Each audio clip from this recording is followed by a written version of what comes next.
Olá, vamos a mais uma terça-feira? Não é terça-feira aqui da semana nossa, não. Terça-feira lá das visitas, né? Então hoje é a quarta terça-feira. Falamos de morte. Comecemos com esta ideia desse morre. Todo mundo sabe que vai morrer, mas ninguém acredita. Nessa terça-feira, ele estava muito despachado. O assunto era a morte, o primeiro item da minha lista. Antes da minha chegada, Morrie tinha feito anotações em pedaços de papel para não esquecer. A letra tremida só podia ser decifrada por ele mesmo. Aproximava-se o 1º de setembro, que é o dia do trabalho em muitos estados americanos. Pela janela do escritório, eu via a cerca pintada de verde do quintal e ouvia os gritos das crianças que brincavam na rua, aproveitando a última semana de liberdade antes da volta às aulas. Lá em Detroit, os grevistas preparavam grande manifestação para mostrar a solidariedade dos sindicatos contra o patronato. No avião para Boston, eu tinha lido a história de uma mulher que matara o marido e 2 filhas quando dormiam, para protegê-los da gente má. Na Califórnia, os advogados que atuavam no caso Simpson estavam virando celebridades. Aqui no estúdio... Oi, perdão. Perdão aqui, gente. É que estava quase caindo aqui o celular. Desculpa. Aqui no estúdio de Morrie, a vida era contada em dias preciosos. Sentamo-nos a pequena distância de um novo acréscimo ao ambiente. Um aparelho de oxigênio. Era portátil, ficava na altura dos joelhos. Algumas noites, quando sentia dificuldade de respiração... Gente, está um calor insuportável aqui. Estou com 2 ventiladores ligados, um de cada lado, e não está dando conta. Está muito quente. Desculpa interromper aqui a leitura. Era portátil, ficava na altura dos joelhos.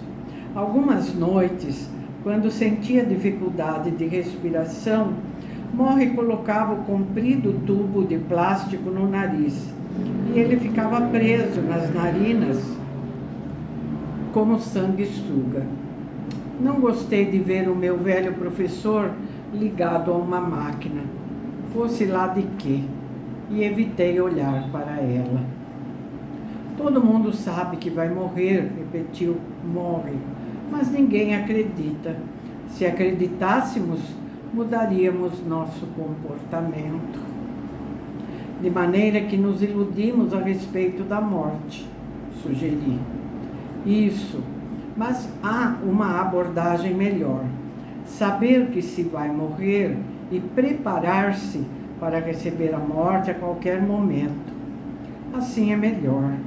Assim, podemos ficar mais envolvidos com a vida enquanto vivemos. Como podemos nos preparar para morrer? Perguntei. Fazendo como os budistas. No começo de cada dia, ter um passarinho pousado no ombro que pergunta: é hoje que vou morrer? Estou preparado? Estou fazendo tudo o que preciso fazer? Estou sendo a pessoa que quero ser? Virou a cabeça para o ombro, como se o passarinho estivesse lá. É hoje que vou morrer? Repetiu. Morrie extraía ensinamentos de todas as religiões. Nasceu judeu, mas tornou-se agnóstico na adolescência, em parte por causa de tudo o que lhe acontecera quando criança. Apreciava alguns ensinamentos do budismo e do cristianismo e culturalmente ainda se sentia à vontade no judaísmo. Era simplório em matéria de religião, o que fez dele um espírito ainda mais aberto para todos os alunos que teve. E o que dizia nos derradeiros meses de sua vida na Terra transcendia as diversidades religiosas. A morte consegue fazer isso. A verdade, Mitch, é que quando se aprende a morrer, aprende-se a viver. Concordei. Vou repetir, continuou. Quando se aprende a morrer, aprende-se a viver. Sorriu e percebi o objetivo dele. Ele queria ter certeza de que eu absorvera esse ponto, sem me atrapalhar com perguntas. Foi esse método que, entre outras coisas, fez dele um bom professor. Você pensava muito na morte antes de ficar doente? Não, Morris sorriu. Eu era como todo mundo. Uma vez eu disse a um amigo, no momento de entusiasmo, que ia ser o velho mais sadio do mundo. Que idade você tinha? 60 e poucos. Então, era otimista. E por que não? Como disse, ninguém acredita que vai morrer. Mas todo mundo conhece alguém que morreu. Por que é tão difícil pensar na morte? A maioria de nós anda em círculos, como sonâmbulos. Não experimentamos a vida em sua plenitude, porque vivemos semi-adormecidos, praticando atos que automaticamente achamos que precisamos praticar. E encarar a morte muda tudo? Claro que muda.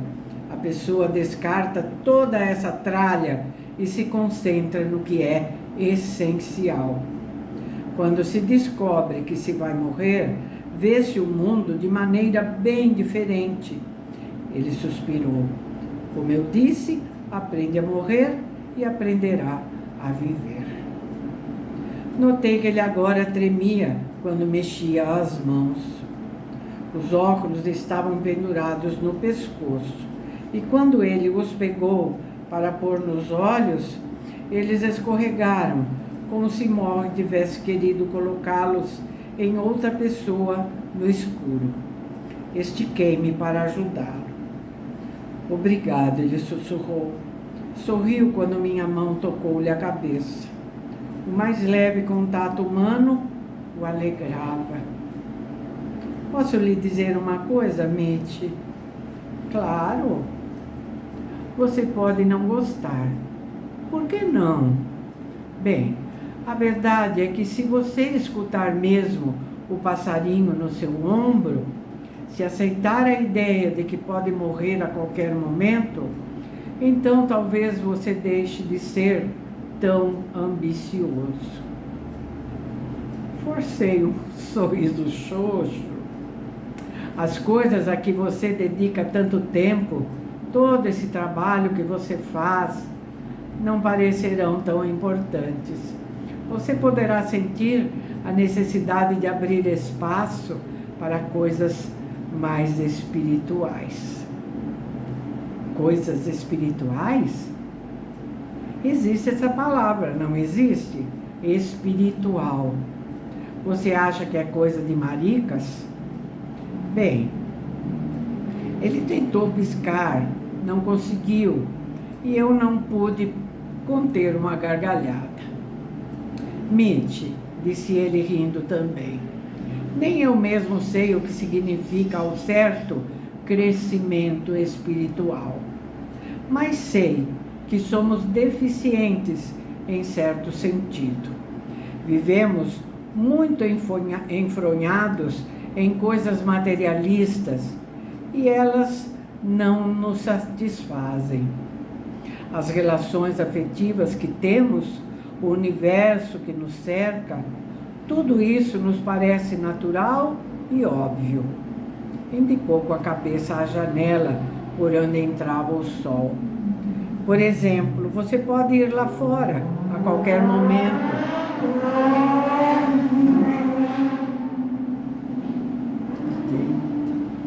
Desculpa o barulho da moto aí.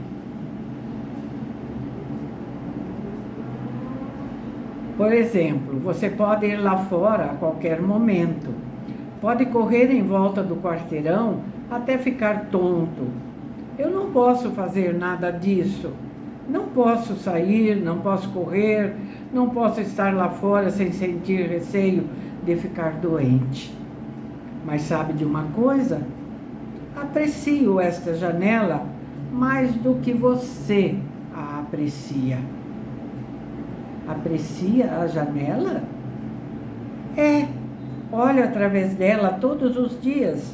Noto a mudança nas árvores, vejo a força do vento. É como se eu visse o tempo literalmente passando na vidraça. E como sei que o meu tempo está quase no fim, a natureza me atrai, como se eu a estivesse vendo pela primeira vez. Ele se calou e por um momento ficamos os dois só olhando a janela. Esforcei-me por ver o que ele via. Esforcei-me por ver o tempo, as estações do ano, a minha vida passando em câmara lenta. Morre abaixou um pouco a cabeça e pendeu-a para o ombro. É hoje, passarinho? É hoje? Perguntou. Depois das entrevistas no Nightline, começaram a chover cartas do mundo inteiro para Morrie. Quando se sentia disposto, ele sentava-se e ditava as respostas, que eram anotadas por amigos ou por pessoas da família, reunidos ali para as sessões de responder cartas. Um domingo, quando os filhos Rob e John estavam em casa, todos se reuniram na sala de estar. Morrie ficava em sua cadeira de rodas, as pernas franzinas sob um cobertor. Quando sentia frio, alguém cobria-lhe os ombros com uma japona de nylon. Qual é a primeira carta? Pediu Morrie. Um colega leu a mensagem de uma senhora chamada Nancy, cuja mãe morrera de esclerose lateral amiotrópica. Ela dizia quanto a mãe sofrera com a perda e como podia imaginar o que Morrie devia estar sofrendo. Terminada a leitura da carta, Morrie fechou os olhos. Vamos começar assim. Prezada Nancy, o caso de sua mãe me comoveu muito e posso imaginar perfeitamente tudo o que você deve ter passado. Há tristeza e sofrimento de ambos os lados. Sofrer tem sido bom para mim e espero que tenha sido bom para você também. Talvez convenha mudar as últimas palavras, sugeriu Rob. Morrie pensou por um instante e depois disse: você tem razão. O que acha de? Espero que você descubra que o sofrimento tem poder de cura. Fica melhor? Rob concordou. Acrescente: muito obrigado, Morrie, disse. Foi lida outra carta, essa de uma senhora chamada Jane, agradecendo-lhe pela inspiração que ele passara no Nightline. Referia-se a ele como profeta. É um elogio e tanto, disse um colega. Profeta. Morrie fez uma careta. Era evidente que ele não tinha gostado da comparação. Vamos agradecer pelo elogio e dizer que fico contente por terem as minhas palavras significado alguma coisa para ela. E não me esqueça de acrescentar: obrigado, Morrie. Havia uma carta de um inglês que perdera a mãe e pedia a Morrie que o ajudasse a entrar em contato espiritual com ela. Um casal escrevera dizendo que pretendia ir a Boston de carro para conhecê-lo. Numa carta comprida, uma moça portadora de diploma universitário contava a sua vida depois de formada e falava em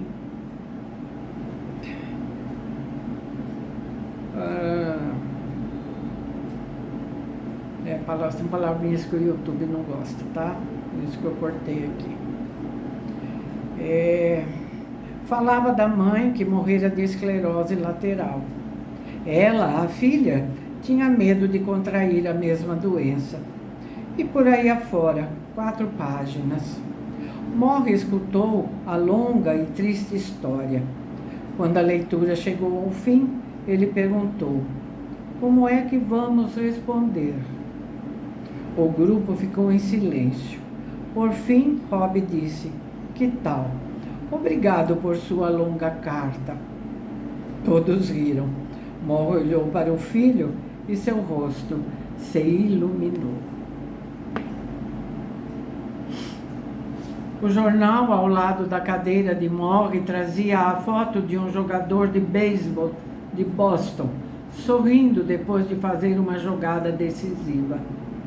Com tantas doenças no mundo, Morrie foi ter uma que tem o nome de um atleta. Pensei.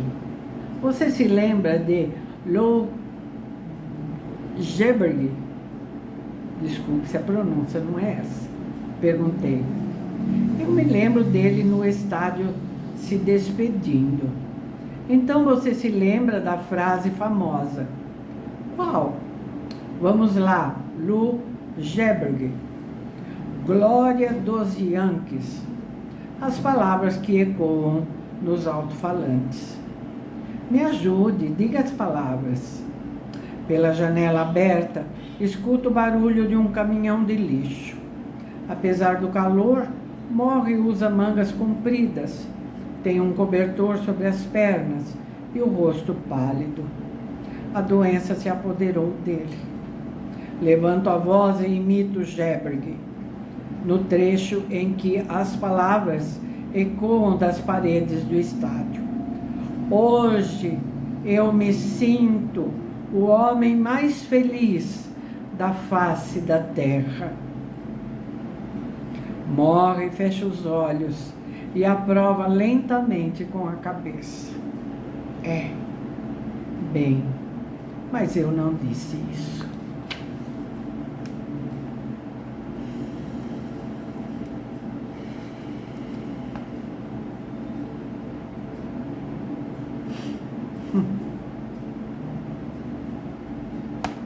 Acho que não precisa comentar nada, né? O capítulo por si já diz tudo. Vamos lembrar sempre do passarinho, né? No nosso ombro. Tchauzinho, gente. Volto no próximo vídeo, tá bom? Estarão aqui comigo. Espero. Tá bem?